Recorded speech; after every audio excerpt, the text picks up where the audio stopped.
Start करें। Rolling या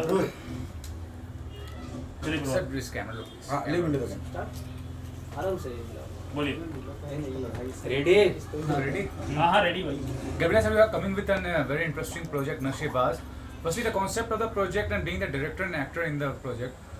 How far it had been inspired by the situation faced by drugs addicts, and is it a real life incident you are portraying or something you want to tell about it? ये कोई real life incident नहीं है। Actually क्या था कि मैंने कुछ cases सुने थे दिल्ली में 2018 में करीब 400 रिहैब सेंटर सेंट्रल गवर्नमेंट ने और यूपी गवर्नमेंट ने मिलकर बंद किए थे। इनका रीज़न ये था कि वहाँ पे जो पेशेंट जाते थे जो नशे से बहुत ज़्यादा पीड़ित होते हैं, जो वो पेशेंट को भेजा जाता था, उनके फैमिली मेम्बर्स उनको भेजते थे। तो उन ज़्यादातर केसेस ऐसे थे जहाँ पे उनको अंदर मोलेस्ट किया जाता था, उनको मेंटली टॉर्चर दिया जाता था और उनके साथ ऐसी ऐसी एक्टिविटीज़ होती थी जो बता पाना भी मुश्किल होता है। तो कोई रियल लाइफ इंसिडेंट नहीं था, बस एक थॉट था जो मैंने न्यूज़पेपर में पढ़ा था और वहाँ से मैंने इस कंसेप्ट को उठाया था और फिर इसको डेवलप किया हम लोगों ने। और ये जानना चाहूँगा, रियल लाइफ इंसिडेंट नहीं बोल रहे हैं आप, मतलब आपने फेस नहीं किया है लेकिन आपने वो जानकारी हासिल की और जानकारी हासिल करने के बाद रिसर्च भी किया होगा तभी आप ये प्रोजेक्ट कर रहे हैं। हाँ तो ये बताइए, गवर्नमेंट के रिहाब सेंटर्स पे आप एक इशू क्रिएट कर रहे हैं, तो आगे चल के आपको क्या लगता है कि कंट्रोवर्सी क्रिएट होने का चांस नज़र आ रहा है कि नहीं? मुझे पर्सनली कोई कंट्रोवर्सी क्रिएट नहीं करनी है, लेकिन जो इशू है, जो प्रॉब्लम है, मुझे बस वो एक तरीके से प्रेजेंट करना है। जैसे कि आप लोग, बहुत सारी फिल्में बनी हैं जिसमें रिहैब सेंटर के अंदर लड़कियों को मॉलेस्ट किया जा रहा है, उनके साथ रेप हो रहा है, कैसी लड़कियां पॉलिटिशियंस के पास सप्लाई की जाती हैं, जैसा बहुत सारे केसेस ऐसे हैं और बहुत सारी फिल्मों में ऐसा दिखाया गया है। तो गवर्नमेंट से मेरा कोई इसमें इन्वॉल्वमेंट नहीं है, लेकिन जो प्रॉब्लम है रिहैब सेंटर की बस उसे दिखाने का है। ऐसा नहीं कि सारे रिहैब सेंटर बेकार होते हैं, लेकिन जो प्राइवेट अथॉरिटीज रिहैब सेंटर खोलती है गवर्नमेंट का अप्रूवल लेके, तो कुछ नहीं, ज़्यादातर रिहैब सेंटर में ऐसी प्रॉब्लम्स आती हैं। आपका जो टॉपिक है ये गर्ल्स के बजाय बॉय पे केंद्रित है, उसमें आप जो आपका सब्जेक्ट है वो कहीं ना कहीं एक जो छुपी हुई बात है उसको उजागर कर रही है। तो फिल्म आने के बाद समाज पे क्या प्रभाव पड़ेगा इसका? फिल्म सिर्फ नशे के ऊपर बेस्ड नहीं है, इसमें ना जो एक रिलेशनशिप गैप आता है एक फैमिली में, अपने बच्चों के साथ, अपनी दूसरे फैमिली मेम्बर के साथ, और उस गैप के वजह से जो बंदा सफ़र कर रहा होता है डिप्रेशन को सफ़र कर रहा है, और डिप्रेशन के साथ साथ में जब वो एक्टिविटी ऐसी स्टार्ट करता है, नशा करना, ड्रग्स लेना, तो मुझे बस वो चीज़ प्रेजेंट करनी है कि जो रिलेशनशिप गैप आ रहा है। और आज की डेट में मुझे पर्सनली ऐसा लगता है कि सबसे बड़ा इशू जो है हमारे समाज में वो डिप्रेशन है, और डिप्रेशन में रहकर आदमी कैसे नशे में इन्वॉल्व हो रहा है। तो अगर वो लोग इसको अच्छे नज़रिए से देखते हैं या मैं अच्छे नज़रिए से बना पाता हूँ तो समझ में आ जाएगा तो अच्छा रहेगा, और नहीं आएगा तो मैं तो एंटरटेनमेंट के लिए फिल्म बना रहा हूँ।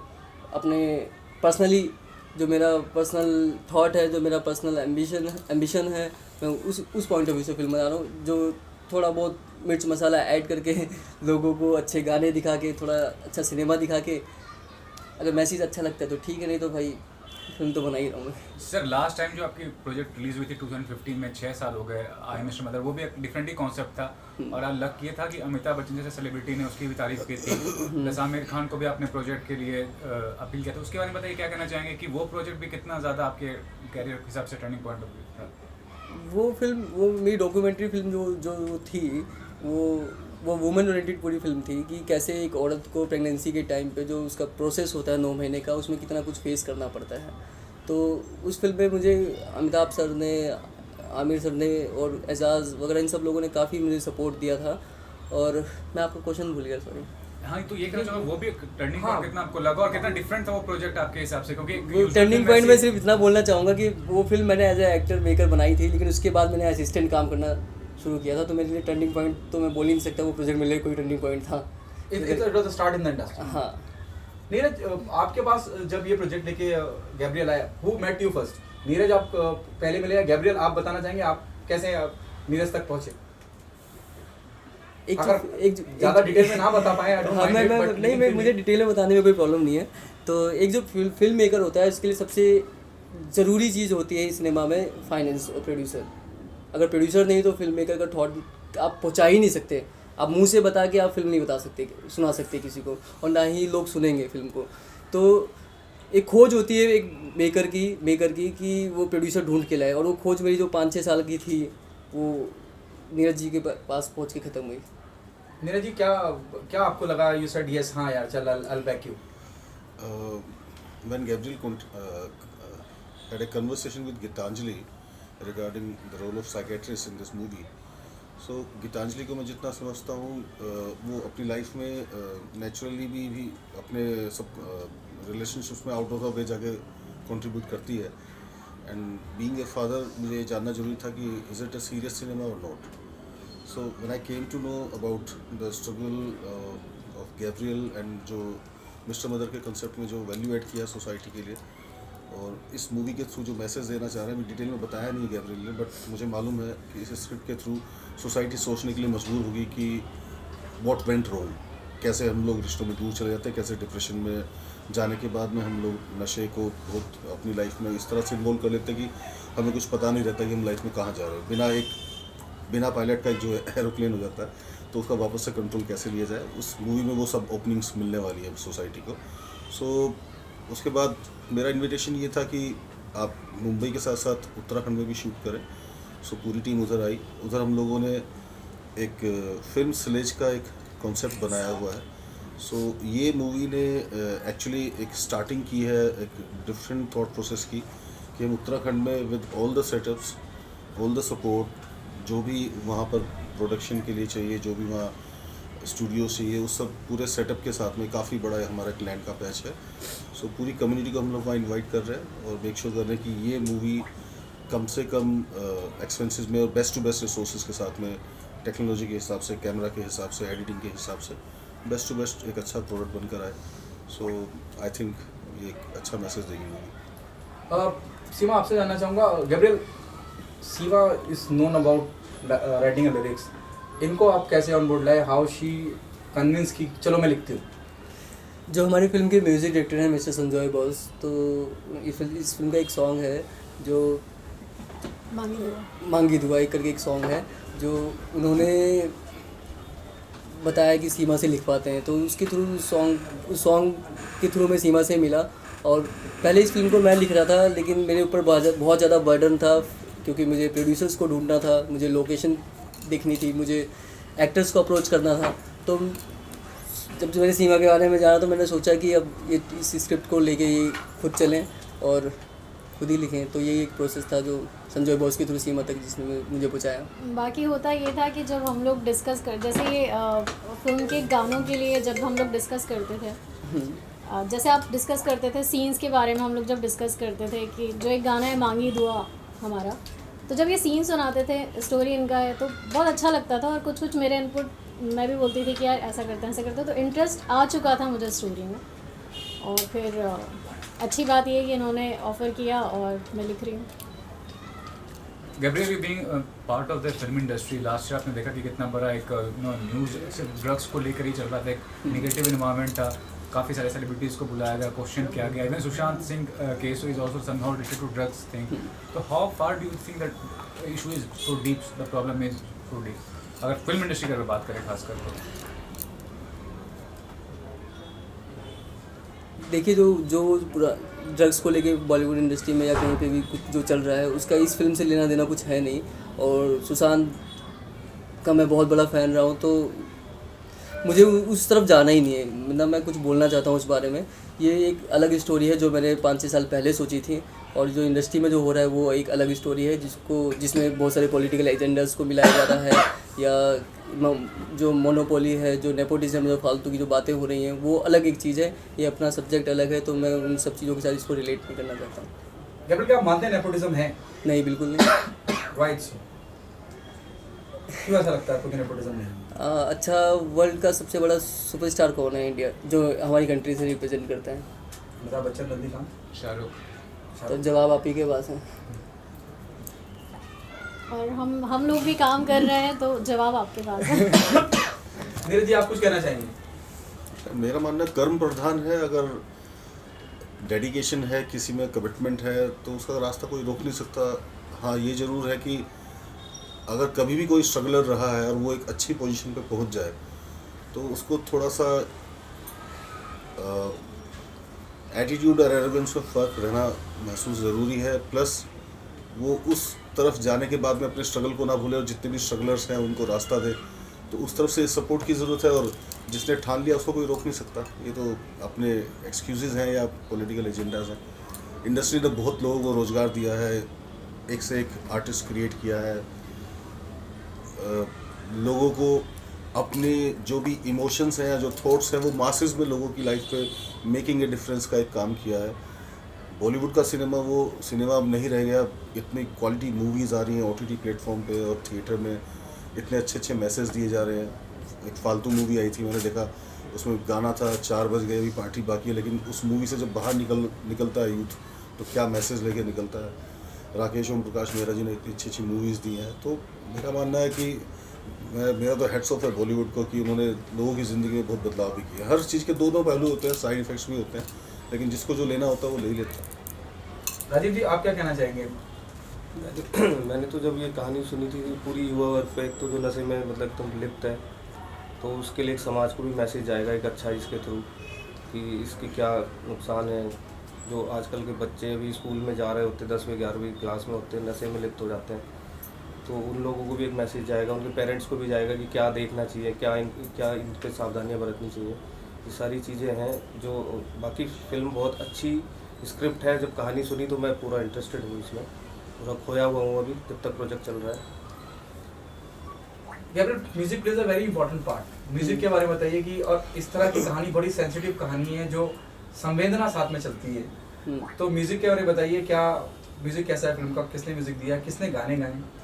इसके म्यूज़िक पे करीब मैं 2 साल से काम कर रहा हूँ संजय बॉस के साथ, और उन्होंने कमाल का म्यूज़िक क्रिएट किया है इसके लिए, और जिसकी हमारे गानों की डबिंग भी हो चुकी है, जिसमें के शांता और सुनिधि चौहान, इन सब लोगों से हमने अपने गाने डब करवाए हैं, और एक कमाल का म्यूज़िक आपको सुनने को मिलेगा। और बस नीरज भाई, क्या एक मैं देख रहा हूँ उत्तराखंड में, अभी मैं रिसेंटली भी सीएम साहब के घर पे थे हम, उन्होंने भी बड़ा सपोर्ट किया हिंदी फिल्म इंडस्ट्री को कि आइए आप यहाँ शूट करिए, बड़ा नेचुरल सा माहौल है, यहाँ सेट लगाने की जरूरत नहीं है, जैसे आपने कहा था दोपहर में मेरी आपसे बात हुई। क्या मानते हैं टूरिज्म उत्तराखंड का, अब टूरिज्म प्रमोट हो रहा है, और अब वक्त आ गया है कि मॉरिशस और बाकी जो आउट ऑफ इंडिया की कंट्रीज है वहाँ जाने से बेहतर है कि हम अपने देश में अपने घर में शूट करें? कमिटमेंट मेरा वही है। मेरा अपना जो स्वार्थ मैं यहाँ लेकर बैठा हूँ फिल्म सिलेज, मेरा कंप्लीट इंटरेस्ट नशेबाज के साथ, कमिटमेंट के साथ साथ फिल्म सिलेज में है। और वो फिल्म सिलेज को हमने जो उत्तराखंड की लोकेशन जो चुनी है, मैं खुद बचपन से वहाँ रह रहा हूँ। उत्तराखंड, हम लोग यहाँ से बॉलीवुड से जाके स्विट्ज़रलैंड में बहुत शूटिंग्स किए हैं, बहुत दूसरे कंट्रीज़ में भी जाके किए। मैं वहाँ से कुछ कंपैरिजन नहीं कर रहा हूँ, लेकिन मेरा कमिटमेंट है कि बॉलीवुड का सेकंड होम उत्तराखंड बने। और उत्तराखंड में इतने अच्छे ऑप्शंस हैं, चाहे वो एडवेंचर्स शूट करने हो, चाहे वो नेचर को दिखाना हो, चाहे वो विलेज का दिखाना हो, चाहे वो अर्बन विलेज दिखाना हो। कम्युनिटी का सपोर्ट पूरा है, सरकार का सपोर्ट पूरा है, और हम लोगों के पास जितना सेटअप है, मेरा पूरी बॉलीवुड इंडस्ट्री को इन्विटेशन कि हमारा इतना बड़ा सेटअप वहाँ पर है एयरपोर्ट के पास में और शहर के नज़दीक, कि हम हर तरह की फैसिलिटीज़ वहाँ पर देंगे। और कंटेक्चुअल क्रिएशन के लिए मेरा मानना है कि जब लिरिक्स लिखे जाते हैं या कोई भी मूवी को क्रिएट किया जाता है, या वो जो अमलगमेशन होता है जिससे एक बेस्ट चीज़ निकल कर आए, उसके लिए जो एनवायरनमेंट और जो ओरा है वो उत्तराखंड में आपको बहुत सपोर्टिव मिलता है। और आप बेस्ट टू बेस्ट थॉट्स वहाँ क्रिएट करके एक मेकिंग ए डिफरेंस के कमिटमेंट के साथ में बहुत कम रिसोर्सेज पे, और बार्टर सिस्टम में बहुत सारी चीज़ें वहाँ गवर्नमेंट सपोर्ट करती है, सब्सिडी देती है। हम लोग पूरा एंड टू एंड सपोर्ट कर रहे हैं, not only production, not only shooting setup, end to end solution जो सब्सिडी भी आपको मिले। सो मेरा इन्विटेशन इस बॉलीवुड इंडस्ट्री को है कि आइए देहरादून में फिल्म सिलेज का हिस्सा बनिए, और अपने जितने प्रोजेक्ट्स हैं जो कहीं ना कहीं फाइनेंसेस की वजह से या रिसोर्सेज की वजह से अटक रहे हैं स्ट्रगलर्स के लिए, पूरी कम्युनिटी उनको सपोर्ट करे जो सक्सेसफुल भी हो चुके हैं, और हम भी उनको सपोर्ट करें। और इंडियन सिटीजन्स को हम लोग इस प्लेटफॉर्म के थ्रू बहुत अच्छे से अच्छा मैसेज देने वाली मूवीज़ क्रिएट करें और मेकिंग ए डिफरेंस होना है। जब उत्तराखंड की सरकार कुछ सब्सिडी देती है, पंडू जी, can we take a break? हाँ, वो साउंड है। बॉलीवुड वालों को ना सब्सिडी जो है बहुत पसंद आती है, तो वो बिन बुलाए फिर वहाँ पहुँच जाएंगे। तो is the government thinking of subsidy और anything to offer the shooting culture there? Yeah, government is giving very close to 75% subsidy on your billings, but वो ये चाहते हैं कि उसके लिए फिर 75% जो शूटिंग है उत्तराखंड स्टेट में ही हो. There are some norms, but मैं आप सब लोगों के माध्यम से जो बॉलीवुड को उत्तराखंड के लिए इनवाइट कर रहा हूँ, उसमें सरकार के सपोर्ट के साथ साथ हमारा एक कमिटमेंट है कि हम सिलेज यानी कि सिटी और विलेज का कॉम्बिनेशन. सो फिल्म सिटी बसाने के लिए बहुत बड़े बड़े बजट्स चाहिए होते हैं, बहुत बड़ी फिक्सिंग्स हो जाती है, पॉलिटिकल लॉबी हो जाती है. उसमें फिर जो भी बॉलीवुड इंडस्ट्री की जो लॉबी है सिर्फ उन्हीं को ही मौका मिलता है. सो जो एक अंडरकरंट, जो एक कम्युनिटी है जो सही में ऊपर आने के लिए कोशिश करती है, मेरा स्पेशली उस कम्युनिटी के साथ कमिटमेंट है. जब मैंने गैब्रियल को देखा तो इस मूवी के माध्यम से, नशेबाज की माध्यम से ही फिल्म सिलेज का उस कंसेप्ट को, जो मैं कुछ सालों बाद सोच रहा था लेकिन इंस्टेंटली चलो इसको किया जाए, पैसा कमाने के लिए तो बहुत कुछ कर लिया है. और एज एग्रीगेटर मेरा कमिटमेंट है इस इंडस्ट्री के लिए कि नए नए आर्टिस्ट, नए नए एडिटर्स और डायरेक्टर्स, जो भी टेक्निकल टीम के लोग हैं, वहाँ पर एक इंस्टीट्यूशन टाइप से भी हम चलाएं, एक मेंटर मेंटी प्रोग्राम रखें. आप जैसे मेंटर्स उनको सिखाएं, ऑनलाइन कुछ कोर्सेज हों, प्लस हम एक नई ब्रीड भी तैयार करें और एक ऐसा एग्जाम्पल क्रिएट करें कि अगर कंसेप्ट अच्छा है, थीम अच्छा है, स्टोरी लाइन अच्छी है और मासेस में एक अच्छा मैसेज दिया जा सकता है, क्वालिटी सिनेमा है एंटरटेनमेंट के हिसाब से भी और सोशल मैसेज के हिसाब से भी, तो कोई भी प्रोजेक्ट रुके ना. और फिल्म सिलेज के माध्यम से, उस फिल्म सिलेज के प्लेटफॉर्म पे हम पूरी बॉलीवुड इंडस्ट्री को, ये नहीं बोल रहे कि वो बॉलीवुड का कोई सब्स्टिट्यूट है, बट हम देहरादून फिल्म सिलेज को बॉलीवुड का सेकंड होम के तौर पे क्रिएट करना चाह रहे हैं और हमारी तरफ से बहुत सारी सब्सिडीज़ हैं. सीमा, आपसे गाने लिखना और कोई फिल्म लिखना कितना चैलेंजिंग है, कितना अलग है दोनों काम? दोनों काम अलग तो है, पर दोनों का बेस एक है कि दोनों में एक स्टोरी होती है. जब हम गाना लिखते हैं तो उसमें भी हमें वो एक कहानी होती है अपने आप में, और जो फिल्म है बस ये कि हाँ उसमें सीन्स होते हैं, वो पूरी कंप्लीट 2 घंटे की एक स्टोरी होती है, लेकिन गाने में हमें वो 2 घंटे कहने पड़ते हैं. क्या सीमा की तरफ से एक जवाब मैं दूँ? हाँ. गाना 1 पेज पे होता है, स्टोरी 150 पेज पे होती है. फर्क ये सिर्फ. कैसा अनुभव रहा आपका जो आपने ये मूवी लिखी है और अभी स्क्रीन पे उतरने जा रही है, तो उसके बारे में दर्शकों को कुछ बताइए. मैंने इसके पहले एक शॉर्ट फिल्म लिखी थी, शेरू, जिसको अभी कुछ 15 कुछ इंटरनेशनल अवार्ड मिले. उसके बाद मैं चाहती थी कि मुझे एक फुल फीचर फिल्म लिखने को मिले, और मुझे नहीं पता था मेरी चाहत इतनी जल्दी पूरी होने वाली है. मुझे गानों के लिए अप्रोच किया था संजय जी, जो म्यूज़िक डायरेक्टर हैं, इनके साथ मैंने पहले भी 2-3 फिल्में की हुई है. हम मिले गैब्रियल जी से, इन्होंने अपना स्टोरी सुनाया और मुझे बहुत अच्छी लगी स्टोरी. फिर हुआ ये कि धीरे धीरे मैं भी इस पेज पर आई कि हाँ चलो लिखना है. अच्छा ये लगा कि एक ऐसे सब्जेक्ट पे मैं काम कर रही हूँ जो शायद अभी पूरी दुनिया की ही प्रॉब्लम है. नशा है इसमें, मतलब टोटल सारी चीज़ें हैं. कैसे इमोशंस जो फैमिली के हैं आज, कैसे फैमिली एक दूसरे से सेपरेट हो रही है, कैसे गैप आ रहा है रिलेशनशिप में. तो काफ़ी सारे एंगल्स पे हम लोगों ने काम किया और काफ़ी डीप हम लोगों ने हर एक एंगल पे बात की है बैठ के. तो एक्सपीरियंस बहुत अच्छा रहा और मज़ा आ रहा है. इसके लिए किस तरह का होमवर्क करना पड़ा, क्योंकि अलग सा सब्जेक्ट है, तो काफ़ी कुछ आपको जो है रिसर्च करना पड़ा, तो क्या कुछ किया था? रिसर्च तो ऐसा नहीं था कि हाँ देखने में काफ़ी चीज़ें आ रही हैं कई सालों से. हम देख रहे हैं कि हमारे देश में काफ़ी सारे प्रॉब्लम्स ऐसे आ रहे हैं. अभी का जो यूथ है वो कहीं ना कहीं नशे की गिरफ्त में आ रहा है, और नशा हमेशा से एक बहुत बड़ी प्रॉब्लम रहा है. तो रिसर्च ये है कि हाँ देखने में हमेशा से आता रहा है. हाँ, ये भी जानना चाहूँगा, फिल्म राइटर हूँ या लिरिक्स राइटर हूँ, आपको लगता है कि बॉलीवुड में जो प्रोड्यूसर्स होते हैं वो जितना वो डिज़र्व करता है कोई भी राइटर, वो उनको मिलता है अपने करियर में? क्या आप ये मानते हैं कि जावेद अख्तर ने एक नई दिशा दी है राइटरों को, चाहे वो उनके रॉयल्टी का जो दौर चालू हुआ है, जावेद अख्तर ने बड़ी लड़ाई लड़ी उस बात की, यहाँ से लेकर संसद तक. क्या आप मानती हैं कि एक नया दौर दिया है उन्होंने, खास करके राइटर्स को? और वो हमेशा कहते हैं जावेद साहब की एक राइटर जो स्लीपर पहन के और झोला लेके घूमता है वो किसी भी बड़े स्टार से कम नहीं है. मैं आपको बताऊं 2013 में मुझे पहली बार नवाजा गया था रेडियो मिर्ची अवार्ड से. तब जावेद साहब ही थे जिन्होंने मुझे ये कहा था कि बेटा बहुत दूर तक जाना है। तो बस उनकी ये बात मुझे याद थी, और वो हम सबके सीनियर रहे, उन्होंने नींव रखी हुई है हमारी इंडस्ट्री में, जो एक राइटर्स हैं उनको देखकर काफ़ी कुछ हम लोग सीखते हैं और आगे बढ़े हैं आज तक भी।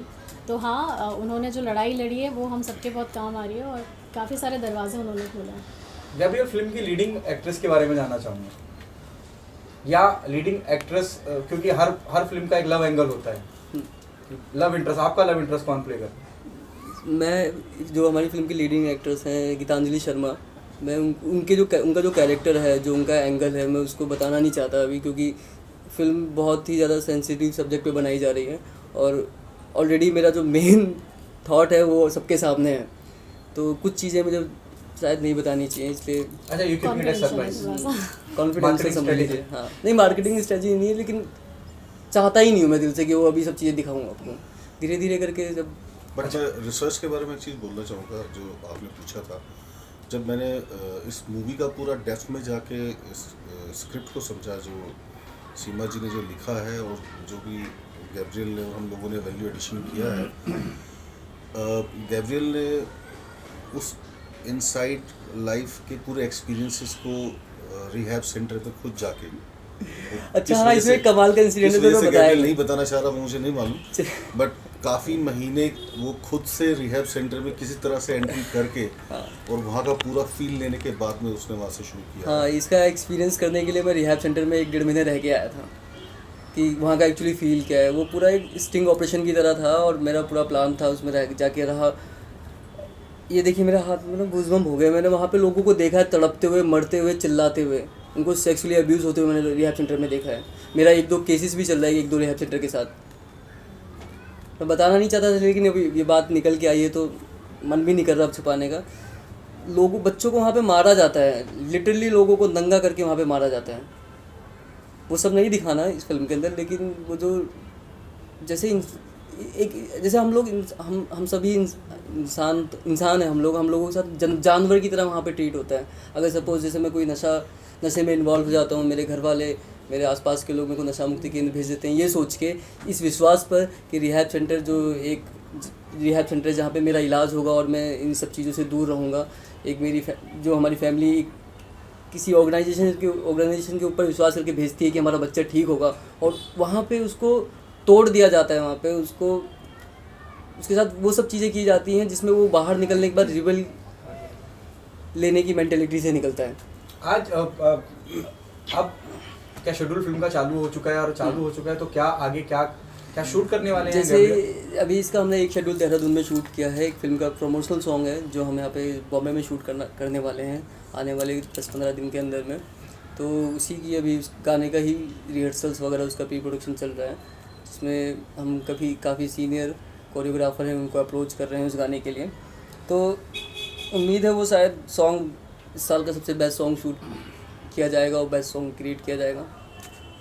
गैब्रियल, लेकिन आप एक इंडिपेंडेंट डायरेक्टर और एक्टर के तौर पर अपने को सर्विस करना चाह रहे हैं, आपको नहीं लगता है कि कोई बड़ा प्रोडक्शन हाउस या someone who can really associate with you, और आप उससे एसोसिएट हो सकते हैं, तभी आपका करियर आगे जा सकता है? बड़ा प्रोडक्शन हाउस क्या होता है? जब मैं फिल्म बनाने आया था तब स्टार्टिंग में, जब स्ट्रगलिंग टाइम पे, तो मैं बड़े प्रोडक्शन हाउस के सामने बैठा रहता था। कभी उन्होंने शायद गेट के अंदर भी नहीं आने दिया। तो मैं किसी बड़े प्रोडक्शन हाउस को अपने इस बड़े कॉन्सेप्ट के बीच में क्यों ऐड करूं? मेरा कॉन्सेप्ट बड़ा है, कोई प्रोडक्शन हाउस बड़ा नहीं होता। इसमें मैं एक चीज़ और ऐड करना चाहूँगा गैब्रियल की इस बात के समर्थन में, कि अगर कंसेप्ट में दम है तो उसको कोई रोक नहीं सकता। जो साइकोलॉजिकली इसमें हमने एनालिसिस किया है, जैसे छोटी सी चीज़ें, जब इंटॉक्सिकेशन के दौरान जब कोई भी इंडिविजुअल होता है, डिप्रेशन एक ब्लाइंड स्पॉट की तरह से है लोगों के लिए।